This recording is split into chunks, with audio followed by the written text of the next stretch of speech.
Morning, this is Petrus Vivius reporting from Mission Rocks. Ocean is beautiful, the watercolor is lovely.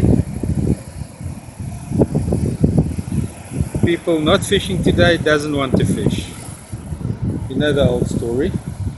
I only come to the beach when the fishing conditions is good, but sadly I didn't bring a fishing rod. Now what we're having a look at here is called carbonated sandstone rock. It's a very involved process. I'm trying to make a video of this to explain to the people the importance of the estuary and the functioning of the estuary in the creation and formation of these rocks. It's going to take me a while to try and get it to the point where illiterate dyslexic person like myself can explain it on a level that people can understand it. But the long and the short is, without the estuary functioning, the phytoplankton cannot populate. Without the mangrove swamps and the roots of the mangrove swamps, the phytoplankton cannot populate and grow.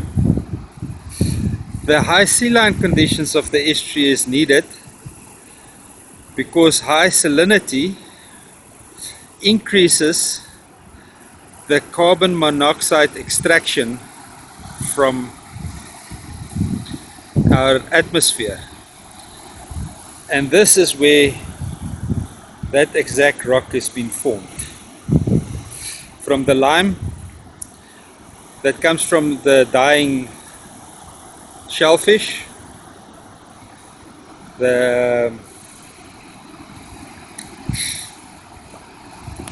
extraction from the phytoplankton from the atmosphere of the carbon monoxide, carbon dioxide, whatever the CO2 and CO3 gases. And then at that very interim periods that we get high saline conditions, the extraction becomes more intense. Now, people are not going to believe me, so I'm busy breaking it down in a step-by-step process so that I can explain everything to you, because I was fortunate enough to have a professor from, various professors and doctors from various universities on my tours between the time of 1996 and 2001. And many times they sat down with me on these rock pools and they explained to me exactly how it works. It sounded simple when they explained it to me, but all I did was form a mental picture. Now I must try and take that mental picture and explain it to the other people, because the fact that Mr. Zalumas and his team doesn't take the functioning of the estuary seriously for 16 years now tells me one thing. The hydrologist knows nothing about rock formation, and they forgot to bring in somebody specialist that knows the importance of these things. Or there's nobody in South Africa clever enough to know these things. I don't know. But somewhere somebody is missing the boat, and it's costing our earth dearly because of this ignorance. Here we've got a hermit crab running away, hiding.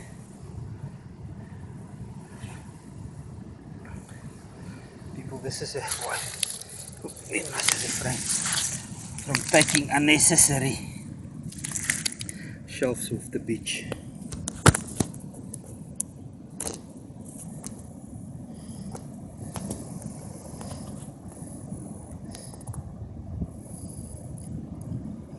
All shells is useful in nature.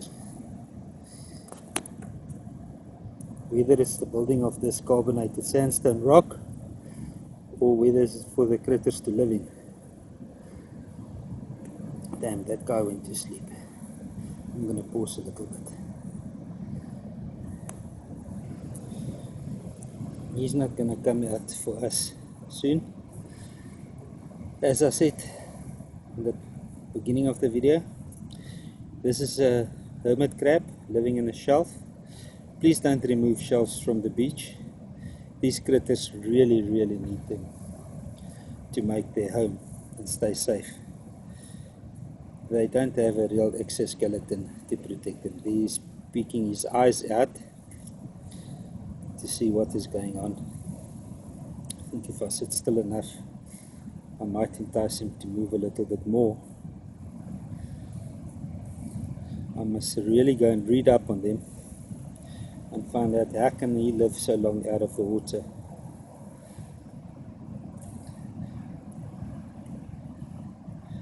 As far as my limited knowledge is, the hermit crabs aquatic animals.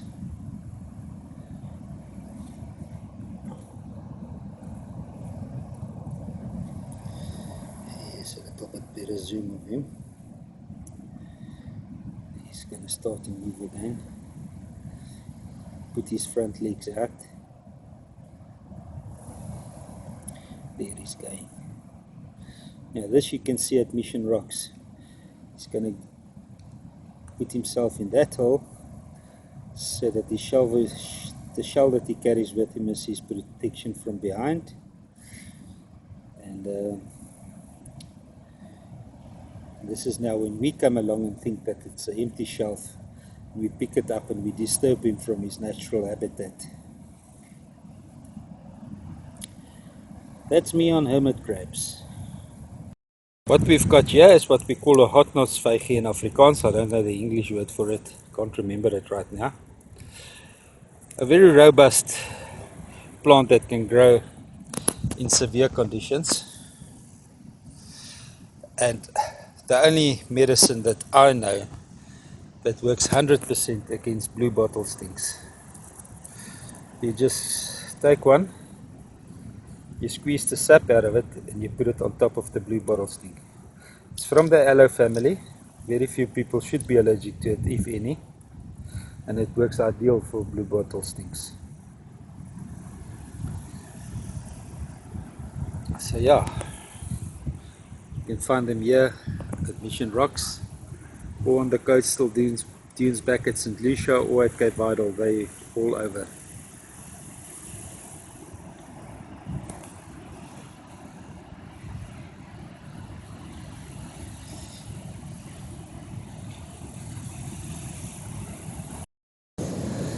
One of the die-hard critters of the intertidal zone is the limpet. I think this is the horseshoe limpet if I'm correct.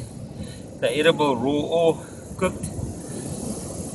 Good for fishing, and they keep the moss off the rocks so that mussels and oysters can grow. Without a good population of limpets, the rock tar takes over and nothing will grow back there again.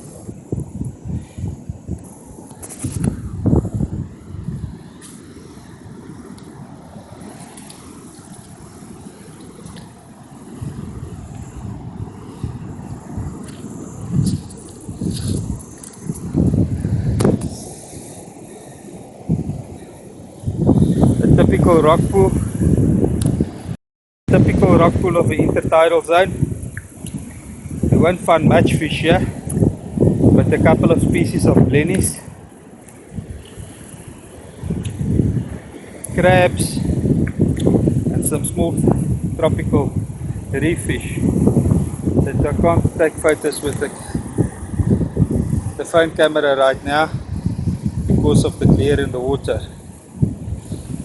But yeah, it's lovely to walk around here and show your kids where and how the intertidal zone function and where the small fish grow before they go out to sea. Some of them stay this small. The slippery stuff that we walk on, this is rock tar, a green algae that overgrows the rock so that oysters and mussels can't settle here anymore. And that is the work of the limpet, and the alicreacle is to clean that off. Now, without disturbing that beautiful shelf over there, I won't know if it's a hermit crab or a mollusk. But yeah, This is the lovely stuff that you see in the intertidal zone. Typical rock pool under the low water mark intertidal zone. North of Mission Rock's entrance, about 600 meters. It's difficult to walk if you're unfit and oversized like myself, but if you're average fit, office fit, comfortable to get here with your kids, and especially on spring tide, low tide, lovely place to spend at least 4 hours. Come 2 hours before low tide until 2 hours after low tide, you can't go wrong. Might even stretch it a little bit longer. This is another hermit crab hiding away in the shadow of the shoe. Rocks is always nice to walk on the rocks with. Crabs running down here. It's so beautiful to see them alive and well.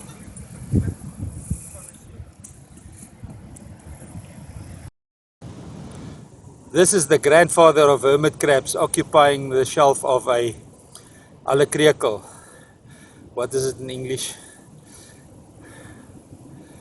I don't know now, but the snail inside that shelf eats nice.